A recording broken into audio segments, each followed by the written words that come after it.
इतने में शंकर भगवान मुस्कुरा कर कहते हैं, ब्रह्मा जी मैं आपको बताना चाहता हूं मृत्यु का 3 क्रम है। एक मृत्यु आती है स्वाभाविक,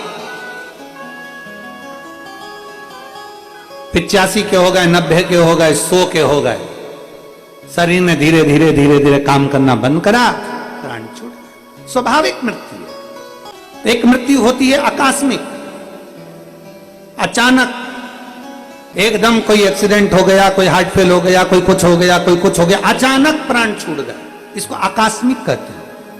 एक स्वाभाविक मृत्यु होती है, अपने आप आती है, अपने आप जीव चले जाता है। एक आकस्मिक मृत्यु होती है, लोग कहते हैं आकस्मिक चले गया। आकस्मिक मृत्यु जिसमें अचानक मृत्यु सम्मुख आ जाती है, कोई एक्सीडेंट से, कोई हार्ट से, कोई प्रॉब्लम से वो जीव चला गया। और तीसरे नंबर पर होती है अकाल मृत्यु, स्वाभाविक हो गई, एक आकस्मिक हो गई, तीसरे नंबर की अकाल। अकाल मृत्यु वो होती है जिसमें व्यक्ति ने कोई ऐसा कर्म करा होता है, पाप कर्म करा होता है, जिसके कारण उसको भोगना पड़ता है।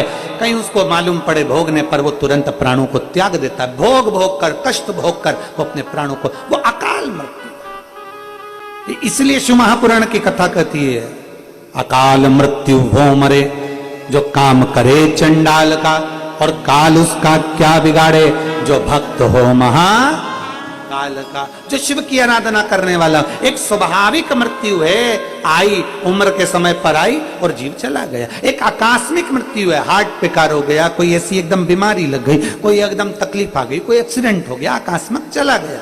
फिर एक अकाल मृत्यु है, बहुत बहुत कष्ट हो गया शरीर, कोई कोर्ट में कोई केस हो गया, मालूम पड़े फांसी की सजा हो गई, मालूम पड़े किसी ने कुछ कर दिया, अकाल मृत्यु।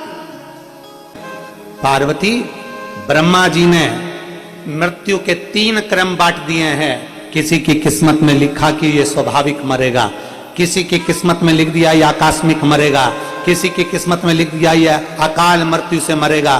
पर सुनो पार्वती, अगर कोई भूल से भी मेरे शिवालय तक पहुंच जाता है और मेरे शिवालय में जाकर जल चढ़ाना प्रारंभ कर देता है, तो उसकी स्वाभाविक मृत्यु हो, चाहे आकस्मिक मृत्यु हो, चाहे अकाल मृत्यु हो, अगर जल चढ़ा रहा है, बेलपत्र का सेवन कर रहा है, चढ़े हुए जल का आचमन कर रहा है, तो मैं उसके उदर में, हृदय में, आत्मा में विराजमान हो जाता हूं और उसको भटकने नहीं देता। वो चाहे अकाल में मरा हो, चाहे आकस्मिक मरा हो, चाहे वो अपनी स्वैच्छिक मृत्यु से मरा हो, तो भी मैं उसको अपनी गति प्रदान कर करके कैलाश धाम दे देता हूं।